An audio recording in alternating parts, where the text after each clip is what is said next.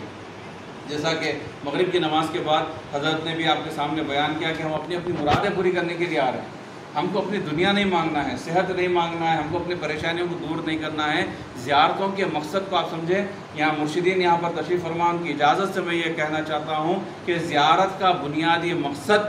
فیض ولایت حاصل کرنا ہوتا ہے۔ یہ آج اکثر لوگ جو زیارتوں کو آتے ہیں وہ جانتے نہیں کہ ہم کیوں آئیں۔ ہم جاتے ہیں، جا کر عجیب عجیب دعائیں کرتے ہیں کہ ہمارے گھر کا کام رکا ہوا ہے وہ پورا ہو جائے، ہمارا ویزا نہیں آ رہا وہ مل جائے، ہمارا پاسپورٹ نہیں بنا ہے، وہ فلاں قسم کی دعائیں، صحت کی دعائیں، اس کی دعائیں، اس کی دعائیں۔ وہ اللہ اتنا عطا کر چکا ہے، پھر بھی ہمارا دل بھرتا نہیں، ہم مانگتے ہی جاتے۔ لیکن ہم اس بات کو سمجھ لیں کہ زیارتوں کو آنے کا مقصد فیض نبوت اور فیض ولایت کا مانگنا ہے، اور ان بزرگوں کے قریب جا کر، ان کی مزار کے پاس جا کر اپنے مرشد کا مشاہدہ کر کے،